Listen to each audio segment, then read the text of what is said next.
Il y a un rapport entre la maison et Allah Ta'ala, d'accord? De la même manière, c'est le seul ibadat, le seul acte d'adoration qu'Allah Ta'ala dit que ça c'est à moi. C'est pour montrer la supériorité du saum, du jeûne, du rosa, par rapport à tout autre acte d'adoration. Et Allah Ta'ala dit que le jeûne m'appartient et c'est moi qui en rétribue. Et pourquoi Allah Ta'ala dit ça? Allah Ta'ala dit innahu taraka shahwatahu wa ta'amahu wa sharabahu. On a dit que, en français, Allah a dit que durant le jeûne, cette personne délaisse ses instincts, ses pulsions, il délaisse sa nourriture, il s'abstient de boire pour moi. Et Allah Ta'ala, puis le hadith était un peu long, donc voilà, on a trouvé le juste milieu. On n'explique que la première partie. Après l'autre partie, Inch'Allah, on aura peut-être l'occasion. Les ulama, rahimahullah, ils expliquent que ce hadith est extrêmement, extrêmement important. Ils disent que dans ce hadith, on comprend que les récompenses du jeûne sont illimitées. Il n'y a pas de limite dans le sawab du rosa, comme on a dit tout à l'heure, parce que le jeûne est synonyme de patience. Le jeûne, c'est synonyme de patience, comme on a expliqué tout à l'heure. Les trois catégories de sabab, on retrouve dans le jeûne. Et Allah Ta'ala, il qualifie le jeûneur, la personne qui prend de patience, innama yuwaffa as-sabiruna ajrahum bighayri hisab. Qu'Allah Ta'ala rétribue les personnes qui font preuve de patience sans limite. Quelqu'un qui fait sabab, ses récompenses ne sont pas définies. Allah il peut donner une quantité de sawab illimitée, qu'on ne conçoit même pas à la personne qui fait preuve de patience. Et le Ramadan a été surnommé Shahru Ramadan, Shahru Sabr. Le mois de Ramadan, c'est le mois de la patience. Et le prophète m'a même dit As-sawmu nisfu sabr, rapporté par Tirmidhi. Le jeûne, c'est la moitié de la patience pour les trois raisons qu'on a expliquées tout à l'heure. Alors, lorsqu'on disait que le jeûne, c'est quelque chose qu'Allah rétribue directement, les ulama ils expliquent, il faut suivre là, parce que ça c'est complexe. Ils disent que le jour de Qiyamah, les axes, comment Allah Ta'ala va, comment on peut dire ça, comment Allah Ta'ala va compenser les mazalim, les injustices qu'il y a eu entre les gens. Si j'ai fait du tort à quelqu'un, d'accord, ça c'est quelqu'un, si j'ai fait du tort à quelqu'un et que je n'ai pas demandé maaf, je n'ai pas demandé pardon à cette personne, alors le jour de Qiyamah, cette personne se présentera devant le tribunal d'Allah et il dira, oh Allah, de ce dunya, telle personne m'a fait telle chose. C'est ce que le prophète avait expliqué aux sahaba lorsqu'il parlait du al-muflis. Et moi, sahaba, savez-vous, ta'rifoun man il-muflis, qui est le muflis? Le muflis, on retrouve quoi comme racine dedans? Le falasa. On retrouve le fulous. Le fulous, c'est l'argent. Ça va dire au prophète d'Allah, le muflis, parce que littéralement, le muflis, c'est qui? C'est celui qui n'a pas d'argent. Il dit au prophète d'Allah, le muflis, c'est celui qui n'a pas d'argent, qui n'a pas de dinar, qui n'a pas de dirham.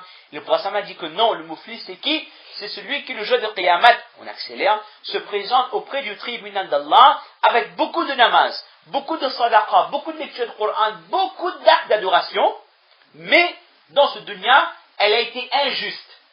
Voler à telle personne. Je dis des exemples. Emprunter de l'argent jamais remboursé. Insulter une personne en public. Ribat, boktan, médisance, calomnie. Elle fait en sorte qu'il y ait zizanie dans le couple, alors dans la famille, etc. La personne, elle se présente près du tribunal d'Allah avec ses injustices, ses péchés qui sont en rapport avec les êtres humains. Il a fait du tort à des êtres humains et il n'a pas réparé ses erreurs. Alors pourquoi cette personne est appelée le muflis? C'est parce que le jour de Qiyamah, Allah Ta'ala va compenser l'opprimé. De quelle manière? Allah Azza wa Jal prendra les bonnes actions de l'oppresseur et il dédommagera l'opprimé. Il dit que si la personne a fait du mal à tellement de gens, ou alors tellement de mal à certaines personnes, que la totalité de ses bonnes actions ne sont pas suffisantes pour compenser ses erreurs, qu'est-ce qu'Allah Ta'ala va faire? Allah Ta'ala va prendre les péchés des opprimés et Allah Ta'ala va mettre ces péchés dans le mizan, dans la balance de l'oppresseur. Même si c'est quelqu'un qui avait une grande barbe, qui avait un grand kafni, toujours blanc, toujours propre, qui faisait hajj tous les ans, qui faisait umrah 2 fois dans l'année, 3 khatam Quran par mois, tahajjud tous les jours, sadaqa en permanence, etc., zikrullah, tasbih dans la main, dans les 2 mains, c'est-à-dire comme il faut, mais, et ça c'est grave, le droit des gens, c'est extrêmement grave. Et on dit toujours que vous faites une erreur de le namaz. Vous faites quoi? Shida de sarou. le sijda de l'oubli. Vous faites une erreur de le hajj, qu'est-ce que vous faites? Vous payez une fidya, ou alors vous payez un dam. C'est quoi un dam? C'est pour compenser l'erreur. Vous ratez un rosa, vous avez le kaza, etc. Vous ne payez pas zakat 2008, mais en 2009 vous pouvez rater, etc. N'importe quel acte d'adoration qui est ce qu'on appelle shuququllah, les droits d'Allah, on peut réparer cela par une autre action. Mais le droit des gens, ça ne se répare pas. Si j'ai volé à quelqu'un, si j'ai fait du tort, je peux demander 1000 tawbah à Allah pendant tout le mois de Ramadan, pendant l'Laylatul Qadr. Le pardon ne sera pas accepté tant qu'on ne répare pas l'erreur. Si j'ai humilié Saadid en public, je dois lui demander pardon en public. Si j'ai volé de l'argent avec quelqu'un, et alors, s'il suffit, c'est un exemple que je donne toujours à mes élèves, au Moufia, hein, comprenez un peu le contexte, je dis, si vous volez le vélo, le maman est en face. Ou peut venir Jamat Moufia 3 jours devant Allah, pardon, mais si vous rentrez pas le vélo, votre pardon ne sera jamais accepté. Vous comprenez, réparer. Ça, les droits des gens, ça c'est extrêmement important. C'est extrêmement important. Donc, le mouflis, le pauvre, c'est le jour de Qiyamah, son rosa, son hajj, son zakat, le rosa, je me trompe, toutes ces actions sont données alors qu'il avait donné du temps pour faire ça. Il avait fait preuve de sabr ala ta'a, fait preuve de patience dans les bonnes actions. Il a fait, et tout ça, ça part. Il avait fait preuve de patience dans le haram, contre le haram. Je ne vais pas en boîte, je ne bois pas d'alcool, je ne fume pas telle chose, je ne fume pas telle chose, je ne fréquente pas telle personne, etc. Je m'abstiens du haram, et là, le jour de Qiyamah, qu'est-ce que je retrouve dans mon livre de Sayyi'a, dans mon livre dans la balance des mauvaises actions? Je retrouve le zina, je retrouve l'alcool, je retrouve les sorties en boîte. Tout ce que j'avais pas fait, ça vient dans mon compte. Pourquoi? Pour dédommager les personnes que j'avais opprimées. Et là, le prophète me dit que ça, c'est le mouflis. Et les ulama expliquent que la seule action qui ne sera pas utilisée comme monnaie d'échange pour compenser les erreurs de le dunya, c'est le jeûne. Ils expliquent que c'est ça le sens de illa sawm fa innahu li. Allah Ta'ala veut dire, les ulama expliquent, c'est pas moi, les ulama Ibn Rajab expliquent que le jeûne ne sera pas utilisé comme monnaie d'échange. Même si on a fait du mal aux gens, mais le rosa, sa récompense, elle est accrochée à vous. Même si toutes les bonnes actions ont été bradées, données, mais le jeûne, ses récompenses, restent pour la personne. Ça ne se séparera jamais du jeûneur. Ça veut dire, c'est pour ça que je explique, ça veut dire ça, que le jeûne, c'est pour Allah. Ça, la récompense, elle est assurée. Le jeûne, sa récompense est assurée, il n'y a pas le moindre doute là-dessus. Également, les ulama expliquent, un deuxième commentaire, disent que, passer cette étape, il y aura l'étape de mizan, la balance. Ils disent que, les ulama expliquent comment les actions seront pesées. Ils disent que une mauvaise action annulera une bonne action. C'est-à-dire, on pourrait dire comme ça que les bonnes et les mauvaises actions vont s'anéantir mutuellement. C'est-à-dire, on met un péché, on met une bonne action, et un annule l'autre. Et puis maintenant, si vous avez, je donne des chiffres, 1 million de bonnes actions et 600 000 péchés. Faites la différence, et il restera 400 000 bonnes actions et vous accédez au paradis. Et de cette manière, donc, les péchés annulent les bonnes actions, ils s'annulent entre eux. Mais ils disent que le jeûne, non. Le jeûne, il se fixe à la balance et il y reste.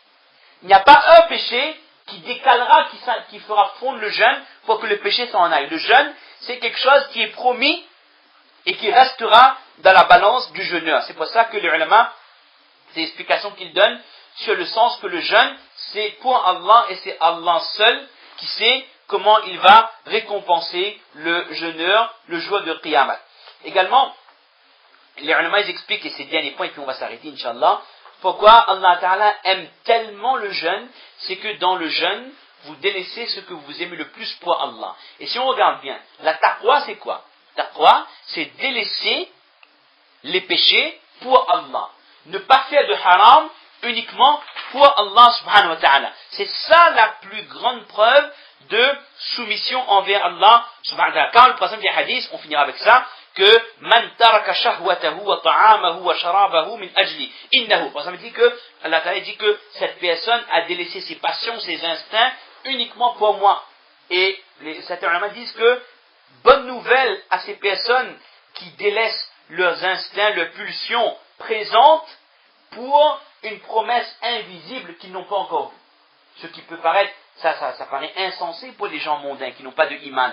Vous délaissez les plaisirs parce qu'un Dieu qui existerait au conditionnel vous a promis un paradis que vous n'avez même pas vu. Vous délaissez ces plaisirs pour un plaisir qui va arriver dans 1 million d'années, que vous n'êtes même pas sûr que ça va arriver. Pour eux, c'est inconcevable. Mais c'est ça la présence de iman.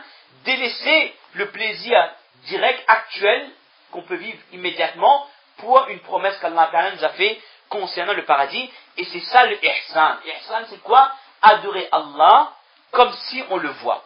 Le jeûneur, par exemple, même un enfant, il ne va pas boire de l'eau en cachette. Il sait qu'Allah le voit. Mais ça, c'est une preuve de iman. De la même manière, apprendre à délaisser le haram, parce que je sais que Allah, il me voit dans le mois de Ramadan, mais il me voit également dans les 11 autres mois de l'année. Mais si vous restez ferme dans ce principe, immédiatement, vous allez atteindre le degré du ihsan. Vous avez muraqabatullah, vous avez la pensée d'Allah en permanence. Vous savez qu'Allah Ta'ala vous observe. De cette manière, on ne peut plus accomplir le péché. Logiquement, en sortant de Ramadan, on doit devenir parfait. Logiquement, on doit devenir presque comme les anges. On ne fait plus de péché. Maintenant, avec nos faiblesses, on sait ce qu'il y a. Mais le plus important, c'est de ressortir de chaque mois de Ramadan grandi, avec plus de iman, et on va finir avec ça, plus de faculté à faire des bonnes actions, et plus de facilité à s'éloigner du péché, plus de dégoût pour ce qui est haram. Qu'Allah donne le tawfiq de comprendre ces quelques paroles qu'on a pu dire pour la préparation du mois de Ramadan, et qu'Allah nous donne la possibilité de vivre un jeûne du Ramadan authentique, comme Allah l'attend de nous, comme les Sahaba, radiyallahu anhum ajma'in, le vivaient, et que ce Ramadan nous apporte ce qu'Allah attend de nous, c'est-à-dire at-taqwa, qu'après ce mois, on devienne plus proche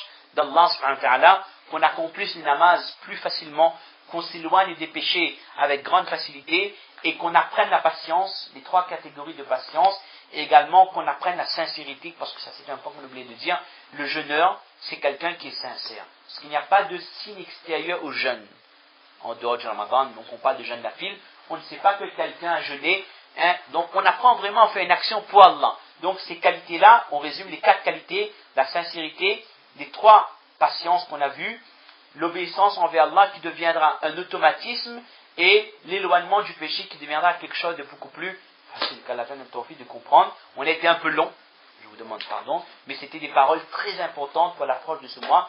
Qu'Allah nous accepte et nous permette de mettre en pratique. Comme un tawfiq illa billah. Ana rabbika rabbil izzati amma yasifun wa salamun ala al-mursalin walhamdulillahi rabbil alamin. Si quelqu'un n'a plus d'explication, mais il reste un mardi qu'on fait Barkan Bilal. Il y aura certains autres hadiths qu'on va